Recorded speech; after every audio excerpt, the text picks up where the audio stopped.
mama, el cérvico-uterino, y entran ahí también otras patologías oncológicas que no son cubiertas al 100%. También aquí debemos entender que en el primer nivel de atención vamos a necesitar de la participación de una enfermera que tenga la capacitación suficiente y adecuada para que ella lleve a cabo la aplicación de la serie de vacunas que se le tiene que dar a los niños. Usted la coordina, usted lleva el expediente del niño, lleva su carnet, pero quien lleva a cabo la acción es la enfermera. Y para eso hay enfermeras sanitaristas, enfermeras de medicina preventiva, encargadas ex profeso de aplicar las vacunas. Y créanme así se los digo, muchas veces saben mucho más en relación a cuáles vacunas son las que le van tocando a los niñitos. Para ello, entonces, ustedes tendrán que trabajar en forma conjunta. Vean ustedes desde ahí que ya necesitamos trabajar en equipo. Por eso es que tratar de que nos llevemos lo mejor posible con nuestros compañeros de trabajo para que hagamos equipo de trabajo. No paso por alto el hecho de que a veces tenemos que hacerlo personalmente nosotros, pero por ejemplo, me refiero al caso del Papa Nicolau, eso lo hace el médico, pero muchas enfermeras ya están capacitadas para hacerlo y saben cuándo, cómo y de qué manera se realiza. Así de que tenemos una gran auxiliar en la enfermera. Es importante que nosotros tomemos en consideración que dentro de los otros programas de prevención y control están la hipertensión arterial y la diabetes. Cuando un paciente acude a un centro de salud y se tiene la capacidad para estarle haciendo hemoglobinas glucosiladas, puede ser que oportunamente detectemos al paciente que está en una fase todavía que se le puede brindar mucho para que el paciente lleve un control oportuno de la dieta y el uso de hipoglucemiantes. Si nosotros en el centro de salud nos olvidamos de ese programa, pues créanme que vamos a estar encontrando todavía pacientes con descontrol metabólico que van a llegar a los hospitales en una condición crítica de estado hiperosmolar o cetoacidosis. Cuando nosotros hablamos del segundo nivel, y ahí tengan ustedes una fotografía de mi querido hospital, o sea, el que les tocaría estar ahorita en sus dichosas aulas, ahí donde ves que dice hospital, ahí debajo de esa ventanita, ahí está tu servidor, y lo estoy viendo desde la ventana. Entonces, este hospital general, alguien decidió que a lo mejor porque es de la región, se le puso regional, pero no cumple con las especificaciones por el número de camas, porque va en cuanto al número de camas para ser regional. Un general que es general de zona tiene de 148 y hasta 170 camas. Después de 170 camas, que va de 200 a unas 250, ya puede considerarse regional. Ya en los centros médicos, pues hablamos de 300 y más, ¿verdad? De 350 y más. Entonces, vean ustedes que nuestra capacidad aquí, que es de 138 camas, nos la redujeron de 144 a 138. Sin embargo, brindamos las atenciones que se requieren a partir de que son 4 especialidades fundamentales y las adicionales que tenemos solo para la consulta externa, como serían cardio, neumo, derma, oftalmo, coloprocto y bueno, se supone que tendríamos que tener cirugía maxilofacial. Sin embargo, es intermitente este servicio aquí. En nuestra unidad médica no debiera existir odontología. Todo lo que es tratamiento odontológico es para los primeros niveles. Los segundos niveles no. Algo importante que ustedes no deben olvidar es que se incluye dentro de las unidades de segundo nivel las atenciones de ortopedia y traumatología, sobre todo en nuestro hospital, que es un centro de referencia de pacientes de trauma, donde llegan pacientes con lesiones que afectan el aparato óseo.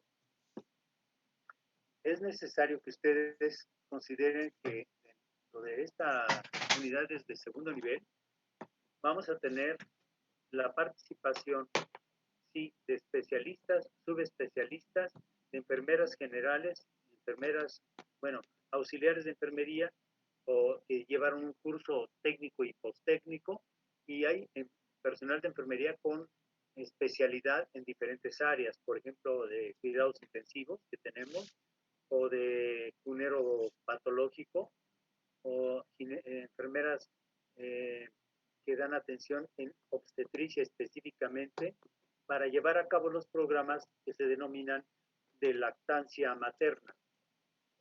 Es necesario que nosotros entendamos que en el segundo nivel vamos a contar con una infraestructura muy importante como sería el departamento de imagen, que es rayos X para estudios simples y contrastados, donde ya se usan fluoroscopios, y además vamos a contar con ultrasonido, ultrasonido Doppler y además tomógrafo. Entonces, como se darán cuenta, ya es un poquito de más equipamiento a la radiología. Y en cuanto al laboratorio, bueno, el laboratorio es mucho más amplio y da la capacidad para resolver todo lo de 140, 138 pacientes que están hospitalizados, más los pacientes de urgencia. Aquí deberemos entender que se dividen en pacientes que se llaman de los que no están propiamente sensables. ¿Cuáles son los no sensables? Los pacientes que están en urgencias, el cunero de urgencias. Para los fines de conteo del hospital, esos pacientes no están integrados en los 138, son aparte. Entonces, si el servicio de urgencias ahorita tiene 40 pacientes más 138 que ya tenía yo, tengo 178 pacientes, pero de esos 178, 40 no son sensables. Los únicos sensables son los de hospitalización que tienen su cama. Y así, entonces, se divide un número de camas específico para pediatría, obstetricia, gineco, perdón, cirugía y medicina interna. También ustedes consideren que aquí también se siguen haciendo algunas pruebas de detección y se aplican programas preventivos. Por ejemplo, vamos a ayudar a la mujer para que no se embarace tan frecuentemente. ¿Qué se hace? Se promueve un programa que al término de que está hospitalizada por cesárea o por parto, en el estado denominado puerperio, se le invita a que se le incluya en el programa para que tenga un dispositivo intrauterino, otro tipo de sistema como Mirena o alguna otra metodología como sería la oclusión tubaria bilateral, la OTB. ¿Sí? Entonces, esos son programas que entran dentro de lo preventivo. O sea, vamos a prevenir que la mujer se embarace, se embarace y se embarace. Ahora bien, es necesario que ustedes también comprendan que en este segundo nivel ustedes van a participar mucho, sobre todo cuando están en su etapa de internos de pregrado, no cuando están en el servicio social. Ya cuando estén en el servicio social es cuando ya lo vas a aplicar allá en la cliniquita donde vas a estar o en el centro de salud. Aquí en el segundo nivel, cuando vienes a tu práctica de interno de pregrado o de estudiante, donde llevas ginecobstetricia, pues tendrás que empezar a hacer tus pininos en la atención obstétrica. De manera tal que a partir de eso es que tú adquieres, pues digamos, ciertas habilidades, destrezas. Y es necesario que nosotros esas las vayamos afinando lo más que podamos para que cuando ya vaya usted al servicio social, pues usted se las pueda ver pues de alguna manera no tan complicadas. Entonces, es necesario que entendamos que en el segundo nivel ya se cuenta con una serie de becarios, como es el interno de pregrado, el residente de primer año o de segundo año y o de cuarto año de la especialidad para que ya venga a hacer servicio social de la especialidad, ¿sí? Cuando nosotros hablamos de segundo nivel, tenemos que hablar de que frecuentemente tenemos que pedir interconsultas. Si este nivel de atención no pudo resolver el problema del paciente y lo rebasa, por ejemplo, y decirle, a ver, cirujanos plásticos del Hospital Rubén Leñero, en nuestro caso de la Secretaría de Salud de la Ciudad de México, a ver, cirujanos, ayúdenme, necesito que a este paciente le reconstruyan la extremidad, o tiene lesión tendinosa, o tiene lesión de nervio, o es una lesión vascular, tendinosa, nervio, lo que sea, yo tengo que pedir una interconsulta. Y entonces el especialista interconsultado tendrá que contestarme de acuerdo con un formato que yo le envío, que le describo. Y para que yo describa, tengo que entender que es como una carta que yo mando. Es un formato que tiene los datos generales del paciente, nombre, edad, sexo, número de expediente o afiliación según sea la institución. Y le voy a poner el lugar de donde lo estoy mandando, identifico el hospital que lo está mandando con una clave, con un nombre de hospital, Hospital General Iztapalapa Juan Ramón de la Fuente, y con la clave que tenemos asignada de Secretaría de Salud. Le tengo que poner la fecha que estoy pidiendo y a qué servicio le estoy pidiendo. Le tengo que poner motivo del envío. Le tengo que poner ahí ahora una nota descriptiva del problema. Tengo que describir qué es lo que motiva que yo pida que opine o valore ese otro especialista. Una vez que recibe al paciente, me lo valora y entonces en un momento determinado, él me va a contestar, me voy a quedar con el paciente porque amerita este nivel y aquí yo se lo voy a resolver. Y me contesta en la hojita, se queda paciente y ya, hasta ahí. Otras veces, este paciente sale de nuestro manejo, lo que requiere es amputación, hágasela. Y entonces ya nos dice por qué razón cree que se tiene que hacer la amputación. Y ya nos describe. Y ese se llama contrarreferencia. Lo que yo mando se llama referencia. Y lo que él me contesta se llama contrarreferencia. Esto lo tenemos que utilizar mucho y es frecuente que cuando se está de interno de pregrado, existe un síndrome que ocurre muy frecuentemente y que eso le produce un coraje tremendo al doctor Yair. Y les voy a decir por qué. Porque ¿saben qué hacen los internos? Dos líneas, dos renglones, y estos describen toda una patología compleja. No, tenemos que ser muy cuidadosos porque eso lleva a la... Imagínate si yo pongo solo dos renglones en un paciente grave, pues me demandan. Entonces, es necesario que entendamos que ese tipo de hojas de referencia tiene que estar bien redactado, no solo porque se enoje o no el doctor Yair, no, sino porque dependemos de la mayor información posible que mandemos, será la respuesta que nos dé. Cuando yo envío a un paciente a tercer nivel, si no lo mando con una información suficiente, pues me van a contestar quizá de una manera desagradable, por no decir ordinaria, pero me van a contestar muy mal, que para la próxima mande yo al paciente con suficiente información, que mande las imágenes en CD o DVD, o que mande las imágenes radiológicas en placa, y que mande los resultados de laboratorio. Y si tiene de estudio histopatológico, que mande el estudio histopatológico. Todo lo más que pueda de información para que en un tercer nivel me puedan opinar. Por ejemplo, lo mando a oncología. ¿Cómo quiero que lo opine un paciente, digo un médico, oncólogo, si no le mando la tomografía para ver el grado de extensión del tumor? Si no le mando el laboratorio de los marcadores tumorales, si no le mando, por ejemplo, la biopsia, si ya le tomé, pensando que sea linfoma. ¿Cómo voy a hacerle? No es adivino. Entonces, lo primero que tenemos que pensar es, para que me dé una buena opinión y yo se quede con el paciente, brindarle toda la información posible. Y esa es nuestra obligación. Por eso es necesario que aprendamos cuáles son los formatos. Vayan escribiendo, por favor, una de las primeras tareas, tipos de formato para la referencia y contrarreferencia. Entonces, cuando nosotros mandamos a los pacientes a un tercer nivel, pueden llegar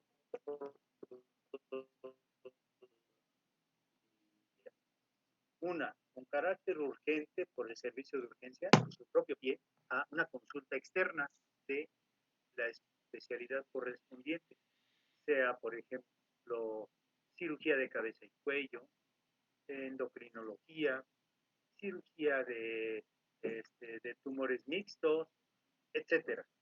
Entonces, ya llegan o por vía de urgencia o por vía de consulta externa.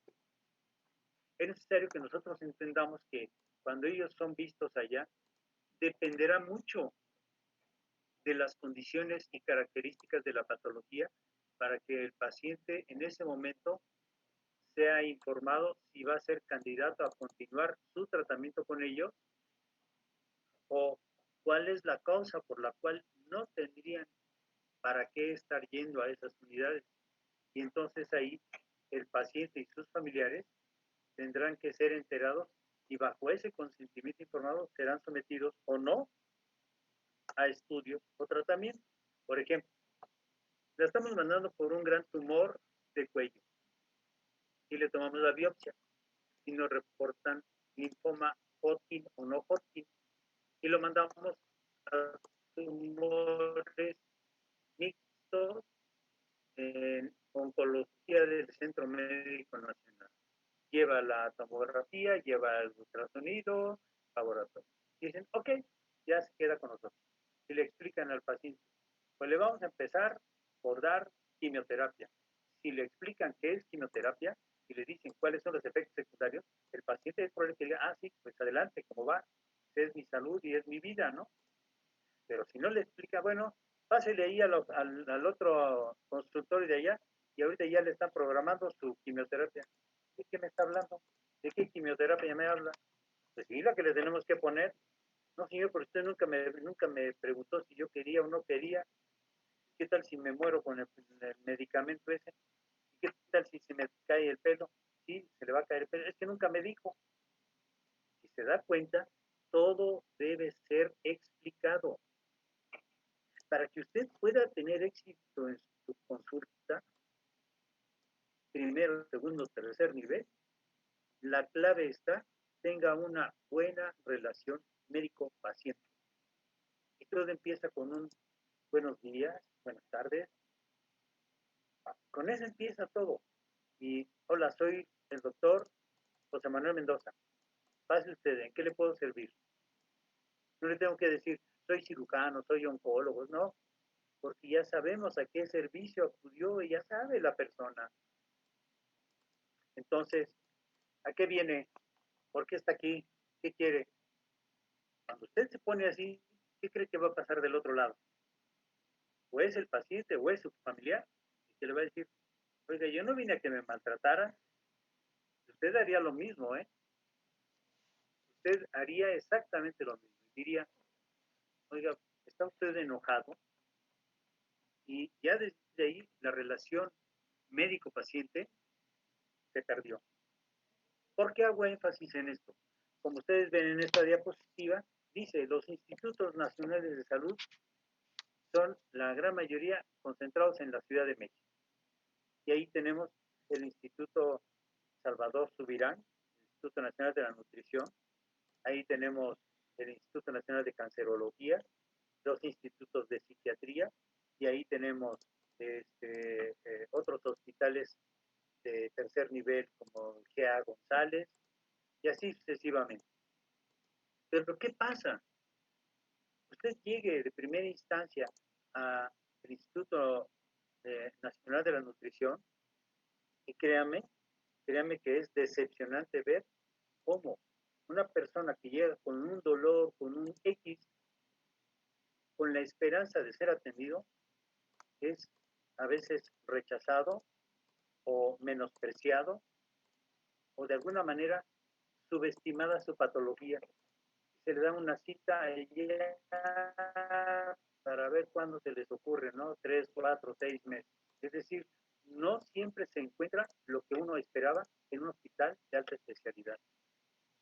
Ahora bien, ustedes van a decir, oh, qué malos son, qué gente tan mala. Pero también consideren ustedes que son instituciones que cuando llega el paciente ahí es que ya pasó por varias opciones y definitivamente la única opción que le queda es esa institución. Pero también se saturan de pacientes y llega el momento que ya no alcanzan a tener lo más rápido posible las próximas consultas. Claro, estamos hablando de que si me dijeran un paciente que requiere de tercer nivel, por ejemplo, cirugía de hígado, un trasplante, pues entra a un programa de lista de espera de trasplantes, ¿verdad? Trasplante hepático, trasplante renal, pulmonar, etcétera. Y así entonces, todas las instituciones de esas características van a tener muchos pacientes en lista de espera para diferentes patologías, atención de su patología correspondiente. Es necesario que nosotros consideremos que ninguno de los doctores que está en primero, segundo y tercer nivel son dioses. Somos tan terrenales como todos los demás y van a tener o vamos a tener capacidad de resolución y de no resolución. Hay un momento en que estoy limitado, me rebasa eso. Y entonces tengo que pedir el apoyo a otro compañero que tenga, aunque sea de mi mismo hospital, que tenga esa posibilidad de brindarme una opinión de un caso. Y entonces ahí surgen ya los intercambios de opinión o análisis de casos en cada hospital. ¿Sí?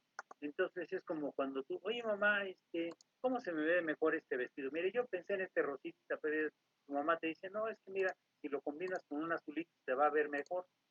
¿Me explico? Cuando usted tiene aquí un paciente que lo está rebasando por su condición de salud, no dude en pedir el apoyo a su compañero. No intente resolver por usted mismo todo.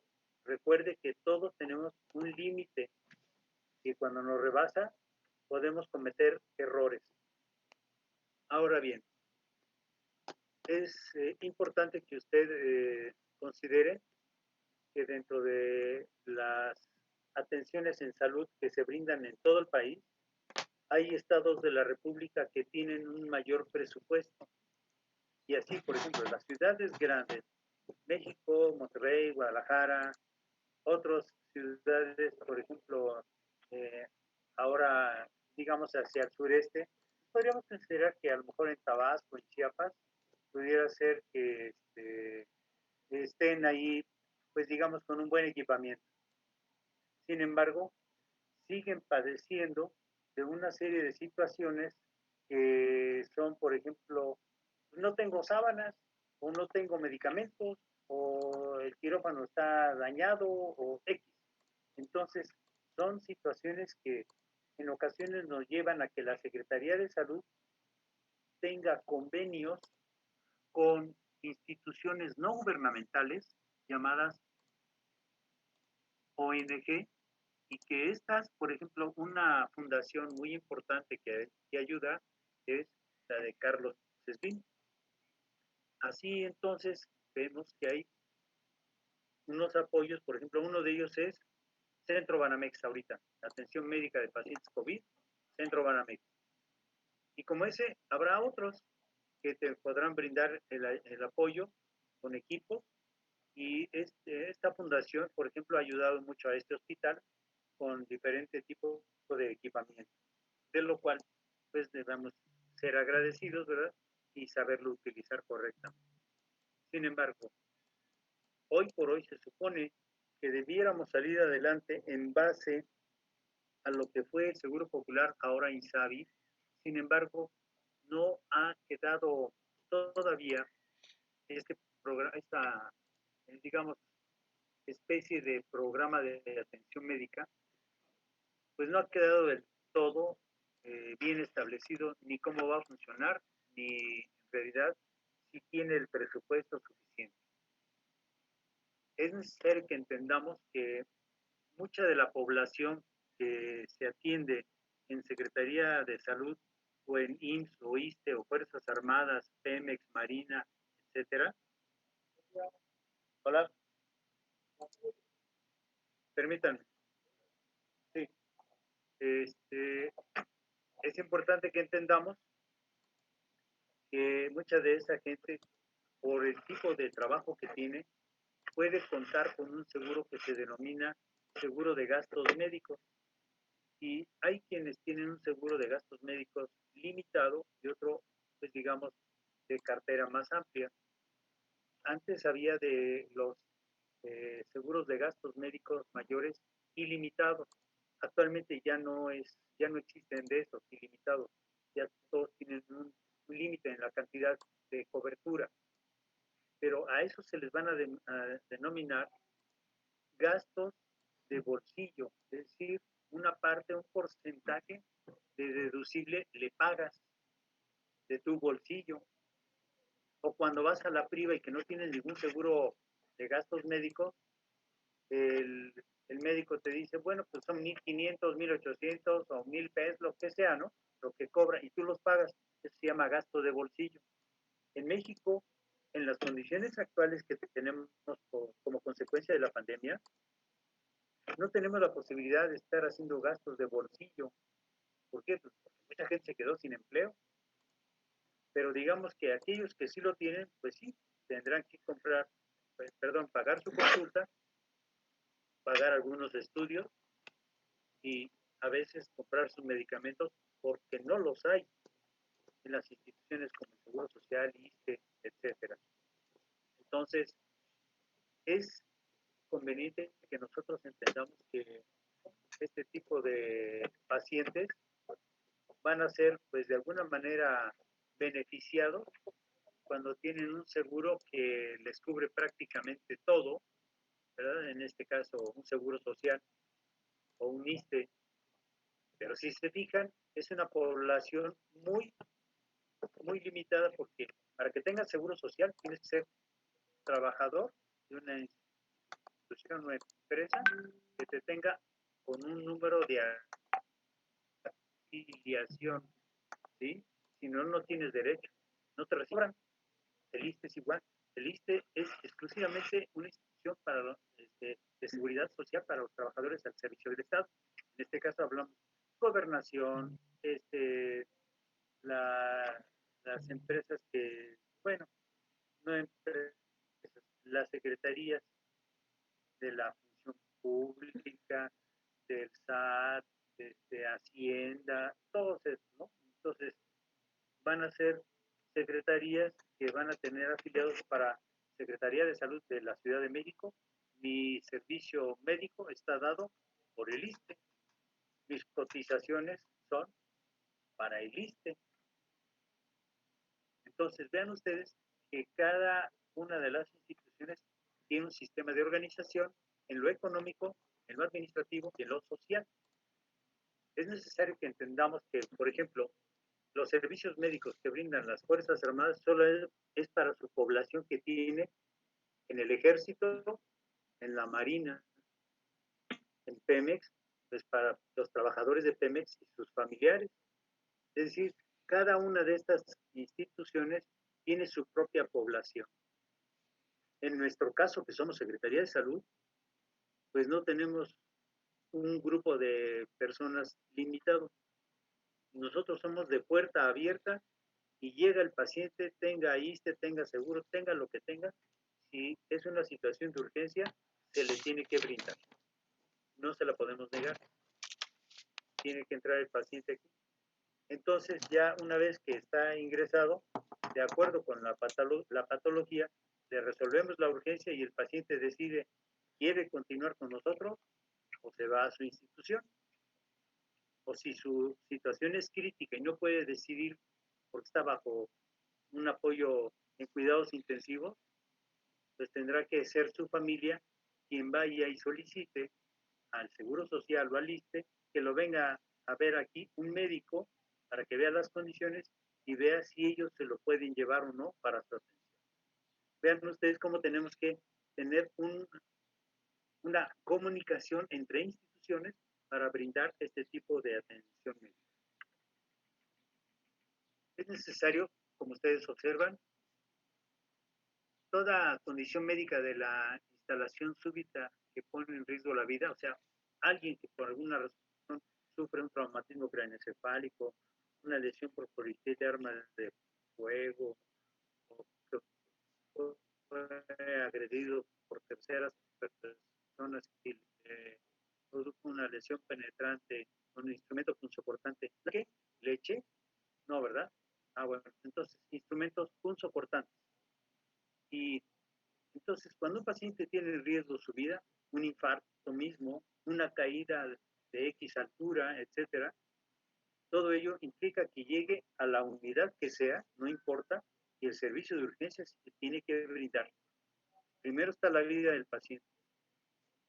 Sin embargo, en muchas unidades hospitalarias anteponen lo administrativo, o sea, primero están, no, pues aquí deposite 500 o 1000 o X para seguirle la atención. Nunca comprometan su cédula por una cosa de ese tipo. Primero está el paciente, primero se atiende y después ya vemos todo lo demás.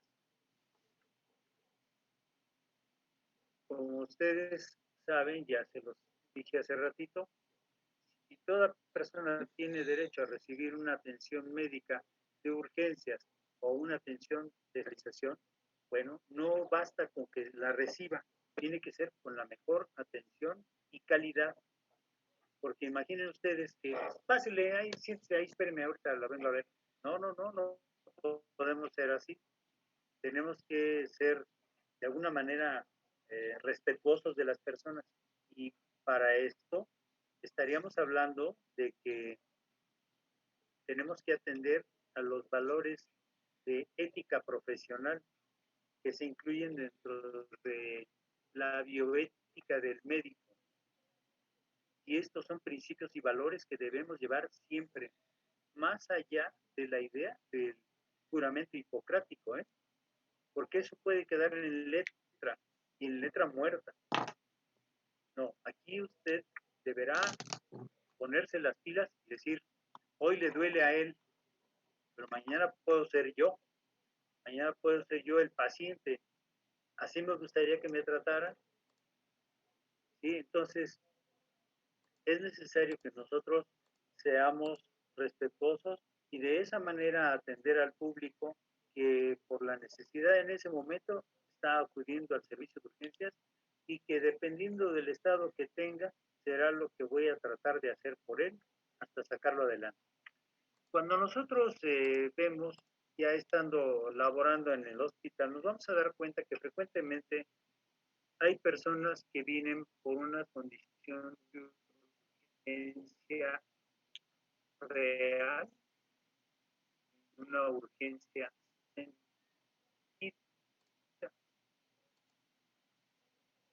Cuando hablamos de urgencia real, es que efectivamente en ese momento esa patología está presente, es decir, es que me acaban de hacer muy mal.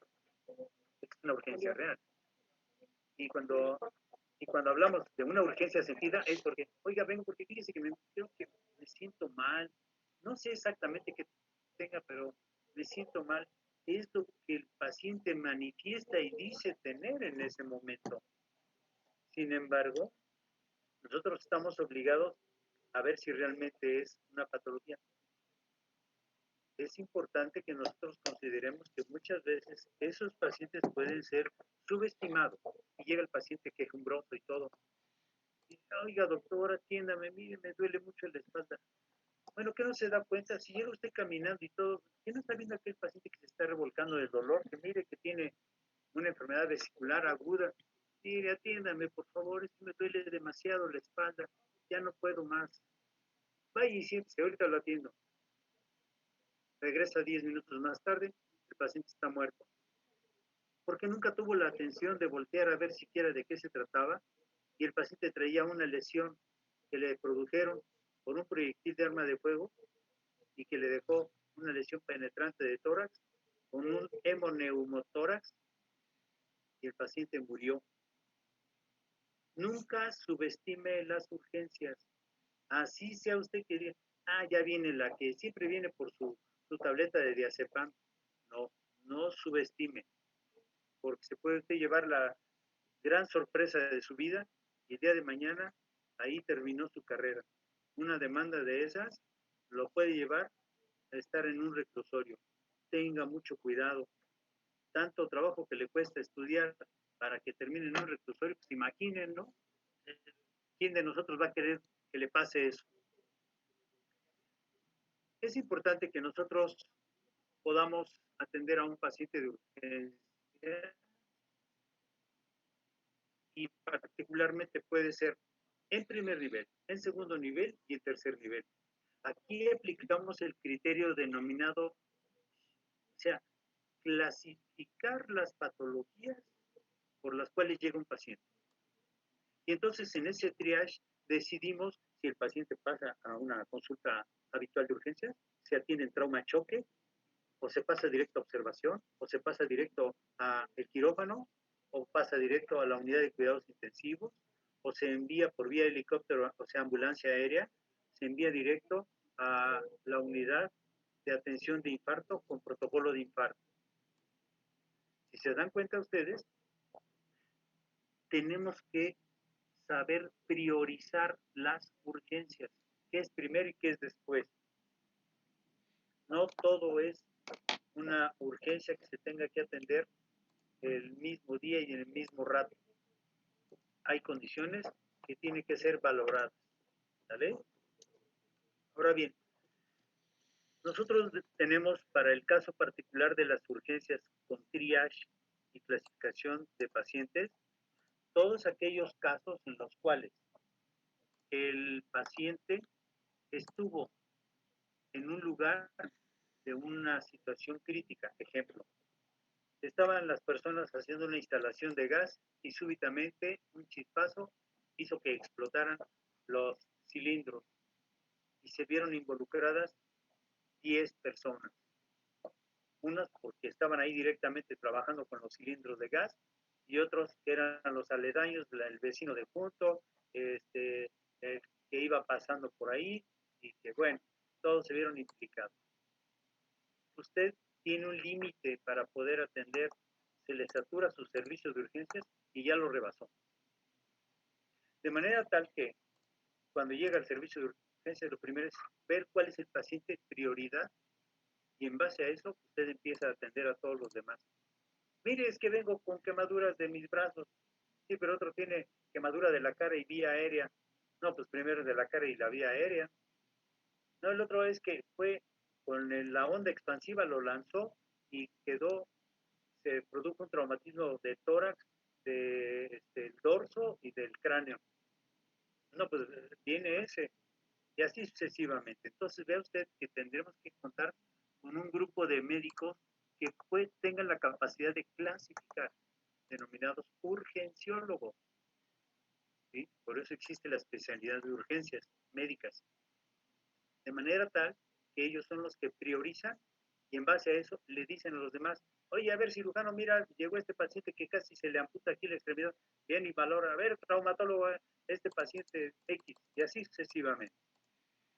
De acuerdo con estas necesidades, se va decidiendo qué paciente se va a trasladar a otro hospital porque ya nos rebasó o cuáles son los que se van a quedar para cada área. ¿Sí? Y finalmente, es conveniente que nosotros entendamos que debemos estar totalmente bien comunicados dentro de cada unidad hospitalaria para cuando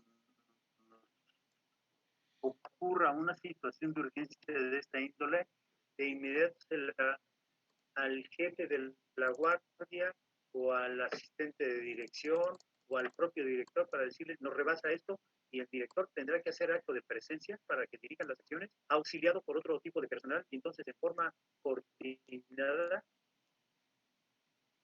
van a tratar de resolver la urgencia como cuando ocurren los temblores.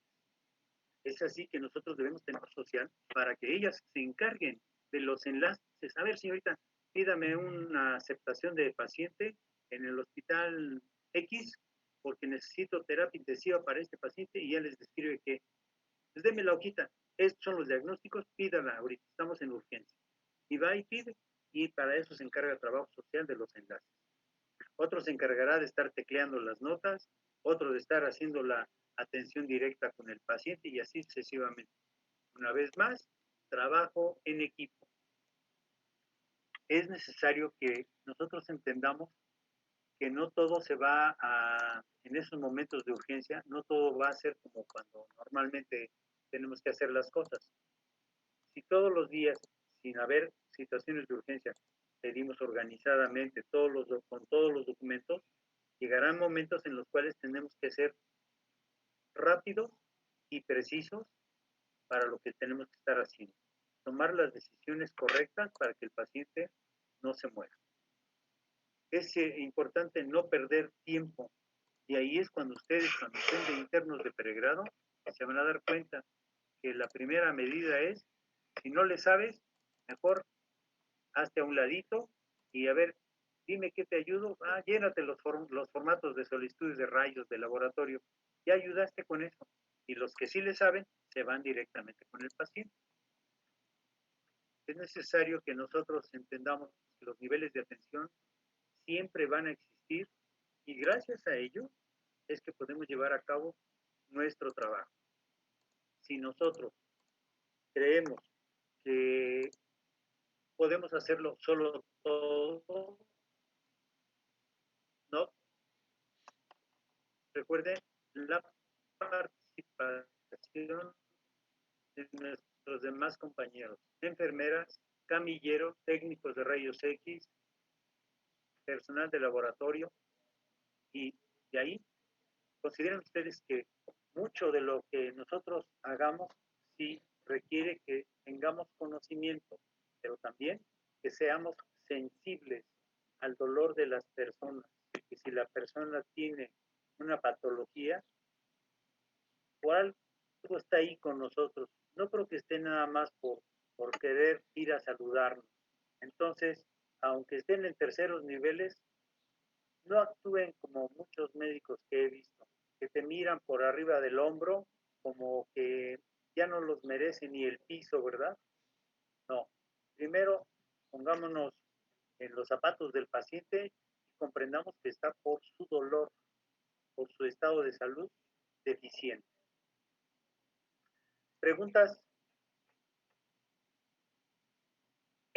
Yo, doctor.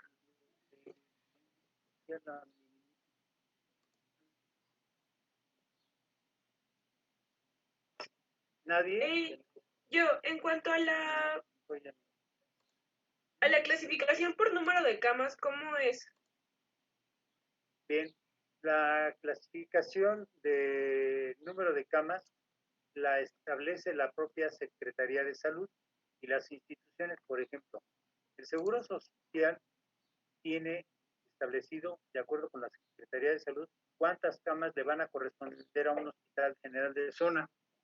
Y entonces el Hospital General de Zona tiene, por lo general, de 144 a 175 camas, pero eso no lo establece el director de ahí. Para esto hay que ver si son de dos categorías, categoría A, o sea, general de zona categoría A y categoría B. De ahí que dependerá mucho de la organización de la institución. En categoría A y B, así los establece el IMSS, pero en categoría, digamos, no A y no B, o sea, por puro número de camas, están Secretaría de Salud de la Ciudad de México, estaría en Secretaría de Salud de otros estados de la República. Ahora bien, algunos centros médicos van a tener algunas especialidades Pero vean ustedes, por ejemplo, si han sabido de pacientes que han requerido trasplante y resulta que en el Centro Médico de Occidente, en Guadalajara, llegó un paciente que tiene muerte cerebral. Y entonces su capacidad de resolución es para poderle hacer un procedimiento, pues ya fue un paciente que autorizó que puedan hacer uso de sus órganos. Entonces, de ese centro médico toman el órgano y ya están previamente interconectados, le llaman a la Ciudad de México, a Monterrey, a donde ya tengo disponible el órgano que necesitaban para su paciente. Y se le manda. Entonces vean que no va nada más en el hecho de las camas, sino la infraestructura que tienen disponible para poder llevar a cabo los procedimientos. Les comento, es necesario que entendamos que un buen número de pacientes que requieran hospitalización, es necesario que ese paciente debemos de tenerlo el menor tiempo posible, es decir, resolverle lo más rápido que sea posible. ¿Por qué? Porque un hospital de segundo o tercer nivel también es una fuente de infecciones, es una unidad de riesgo. Y esa unidad de riesgo, ¿por qué? Recuerden que son pacientes que tienen patologías y hay bacterias múltiples o de multiresistencia. Entonces los hospitales deben estar ocupados brevemente. No aplica para todos los pacientes. Hay algunos que por su padecimiento tienen que permanecer semanas, a veces meses. De tal manera que lo ideal es que nosotros, si llega un paciente con apendicitis aguda no complicada, al tercer día ya está en su casa. Ya debe estar comiendo y evacuando y todo en su casa. Ah, no, pero llegó un paciente con doble lesión penetrante, tórax, abdomen, que compromete el pulmón, compromete el intestino y compromete los vasos de la cavidad abdominal. Tuvo estado de choque por hipovolemia. Oh, caramba, estamos hablando de otra cosa. Entonces, de acuerdo con la complejidad, será el tiempo de permanencia de los pacientes. Recuerden ustedes que a veces se nos complican y pueden permanecer más tiempo, ya que no somos infalibles. Somos personas que en algún momento hicimos de más o hicimos de menos. El hacer de más también lleva riesgo, complica al paciente y hace que estemos ahí con el paciente enfermo en una condición que se nos puede morir. Entonces, como tal, ustedes deberán procurar que las acciones realizadas se ajusten a los planes y proyectos que están establecidos para atender a un paciente. Ejemplo, debo controlarle la glucemia a un paciente que llegó por una hiperglucemia. Ah, bueno, ya sé que existe una metodología con insulina, con soluciones, con una dieta para diabetes. Y así lo debo de tratar y restablecerlo lo más rápido posible. Diferente sería que el paciente viene no por la hipoglucemia, viene por complicaciones de la hipoglucemia, ya viene con problema neurológico secundario a hipoglucemia. Y entonces su estadía en el hospital se incrementa. Vean ustedes entonces que debemos estar preparados para diferentes situaciones, para lo cual necesito que cotidianamente estén revisando los temas y así mañana vamos a ver que, por ejemplo, vamos a necesitar que participen de las 14 personas que están integradas en el grupo, que participen porque les voy a ir preguntando. De acuerdo con la lista, la persona que está de principio en la lista, les voy a mandar en el chat, perdón, en el correo del grupo, a quien le toca el tema A, el B, el C, el D, pero quiere decir que si lo prepara para tenerlo ahí para presentarlo. Pero yo de repente le puedo decir a la doctora Gabriela o a la doctora Jacqueline o a Cisneros o en fin, a ver, opíname de tal cosa y me tiene que opinar de tal cosa. ¿Por qué? Porque para eso estudió el tema. No se trata de que nada más uno solo le toque hacer la presentación. Es necesario que ustedes poco a poco vayan buscando la forma de hacerse de bibliografía y en sus presentaciones háganlo con con su apoyo bibliográfico a pie de diapositiva y al final, ¿sí? Sí es importante que su bibliografía pues, no sea muy viejita, no quiere decir que no sirva, sí sirve, pero hay otros conceptos, ¿vale? ¿Dudas? Ya puedo preguntarles de lo que yo quiera. Ivana, Ivana, ¿sí me escuchas? Sí, doctor. Sí. Y ya te puedo preguntar lo que yo quiera. ¿Sí? Bueno, ¿qué atiende un primer nivel? Bueno, un primer nivel atiende enfermedades o, que son el principal, digamos que se presentan en la población, como hipertensión, diabetes, igual para las vacunas. Digamos que son el primer punto en el que nuestros pacientes van a llegar para ser atendidos. En este caso, bueno, un ejemplo es un centro de salud, en donde tienen más oportunidad o más acceso a esto. Ajá, bueno, entonces mira, aquí faltaron algunos detalles que nadie ha preguntado. ¿Todos los centros de salud son iguales? No. No. Hay centros de salud A, B y C.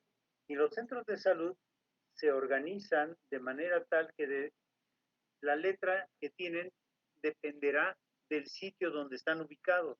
Esto es, si el centro de salud se ubica en una comunidad rural o en una provincia, bueno, en ese lugar de provincia que está alejado de la ciudad de ese estado, entonces es un centro de salud C. Un centro de salud B está en una unidad suburbana y el centro de salud A siempre va a estar en una zona de ciudad donde tiene muchos más recursos. Entonces, verá usted que no puede atender lo mismo en el centro de salud C porque ahí está usted limitado, súper limitado, apenas para atender el parto ahí precariamente, ¿verdad? Y no son lo mismo los centros de salud de Secretaría de Salud Federal que los centros de salud que atiende el Seguro Social. Ellos tienen otra infraestructura muy diferente. Algunas unidades de primer nivel del Seguro Social cuentan con camas limitadas, por ejemplo, pueden tener 3 camas para adultos, 2 cunitas para hidratar, digamos, a un niñito que así lo requiera. Entonces, la distribución de trabajo de cada unidad de centros de salud será dependiendo dónde está ubicada. A ver, vamos a ver, doctora Alejandra Telles, ¿qué me puede decir del segundo nivel? ¿Qué me puede decir? Bueno, ya en el segundo nivel es cuando pueden, bueno, de un primer nivel se manda a un segundo nivel y ya cuentan con más especialidades, generalmente como medicina interna, cirugía general, pediatría y ginecobstetricia. Bien, en un segundo nivel, ¿cree usted que deba participar algún estudiante o becario? Sí, pero bueno, ya tratas más con especialistas que van a referir. ¿Qué becarios cree usted que puedan trabajar ahí? Becario. Becario se le llama a todo aquel alumno que recibe una remuneración simbólica y que se le permite que atienda y lleve o continúe su aprendizaje. Pues fueran, o sea, no son los internos, pero son los... Sí, son los internos. Sí, son los internos de pregrado. Es para su quinto año de servicio o atención médica. Y luego, ya de ahí, con esa experiencia que lleva usted, ya se va al servicio social. Por eso le digo que ahí recibe una remuneración simbólica. Ahí le dan, ¿qué? 500 pesos al mes por estar de interno. Entonces, esa es una parte. Ahora bien, otras características, aparte de los médicos de especialidad, que tenga un segundo nivel. Pues que todavía podría entrar como la medicina de prevención, como lo que usted nos mencionó, que después de un embarazo en el puerperio, cuando la mujer ya dio a luz, que se le puede como sugerir la ligación de las tubas, o ponerle un DIU, etcétera. Ajá. Muy bien. Bueno, entonces vea que aparte de esos programas existen otros, ¿verdad? En donde en el segundo nivel usted va a tratar de incidir en aquellas pacientes que tuvieron un embarazo complicado, como sería con preeclampsia durante un buen tiempo de su embarazo, o que las consecuencias de esa preeclampsia la dejaron con hipertensión arterial crónica, o que a esa paciente después de una preeclampsia severa se le complicó y pudo haber tenido hasta una eclampsia. Entonces, vayan anotando los términos, preeclampsia, eclampsia, embarazos complicados, qué es un síndrome de Gel, todo eso, váyanlo anotando para su glosario. Entonces, dijimos que también existen otras características de segundo nivel. A ver, ¿qué me puede decir Vanessa Escamilla?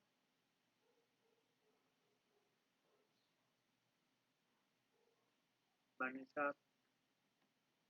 Sí. A ver, Vanessa, ¿qué me puede decir de otras características del segundo nivel?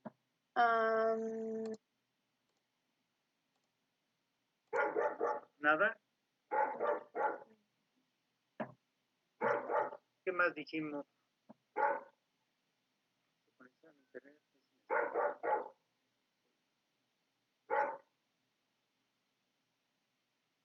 Alguien que le ayude, no sean malos. A ver, Diego, ayúdale.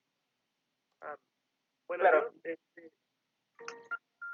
Doctor, más que nada también el hecho de que también pueden dar ciertas especialidades, como usted comentó, puede ser como hematología, y entre otras, pero también mencionó, también hizo una mención de que tanto en segundo nivel de nutrición tampoco se puede meter lo que es todo lo que esté relacionado con ontología. A veces, también a la vez puedo mencionar el hecho de la división que nos dijo de cuando hoy es un hospital general de zona y uno regional, de cuál se divide como el número de camas que usted también nos mencionó. Es también se puede hacer como mención en lo del segundo nivel.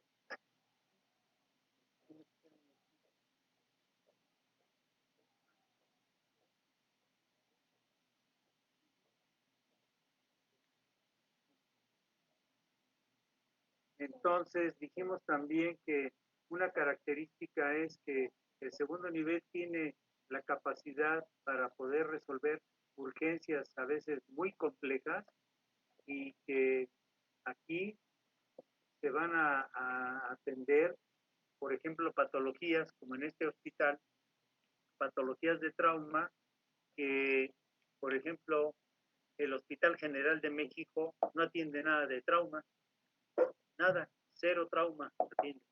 Aquí llega un paciente que venga procedente de un reclusorio y se le puede brindar la atención, cosa que no hace ni nutrición, ni cancerología, ni Gea González, ni General de México, ni Juárez de México. Entonces, son hospitales de la Secretaría de Salud que atienden a población abierta, ¿sí? Con pues la mayor intención posible de que recuperen su salud. Muy bien, bueno, a ver, podrías decir de los terceros niveles?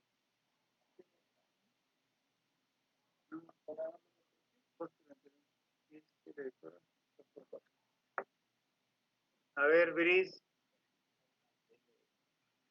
Chávez, Ajá. ¿qué puedes decir?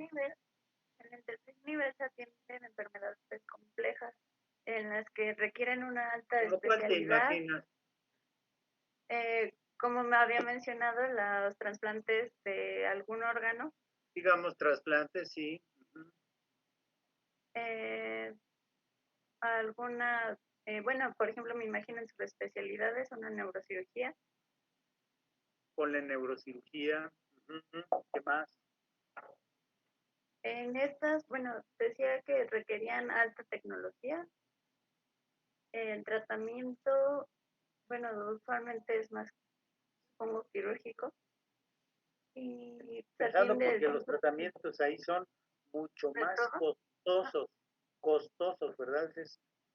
Son pacientes que un tratamiento de quimioterapia, imagina cuánto cuesta, ¿no? Un esquema de 3 medicamentos para un paciente que lo requiera por lo menos durante 6 meses, pues ya salió costosísima esa quimioterapia. Si cada ciclo de estos te va a costar algo así como 200,000 pesos, y esto por 6 veces, ya se llevó 1,200,000, ¿verdad? 1,200,000, más aparte si le van a hacer cirugía, más aparte si le van a dar radioterapia, más aparte rehabilitación. Es decir, le vas sumando A más B más C más D y así. Otra característica que tiene un centro médico. ¿Un centro médico?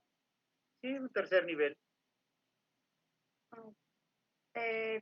Sería la tecnología que presentan.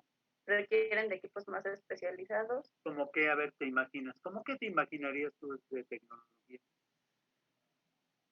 Bueno, hasta donde sé, el Centro Médico Nacional tiene ¿Cuál? un ¿El equipo que 20 se llama Da Vinci. noviembre o el siglo XXI? Bueno, creo que el siglo Ah, XXI ¿verdad? que tiene Sí, porque el 20 de un equipo que noviembre se llama es del Da Vinci. INSS.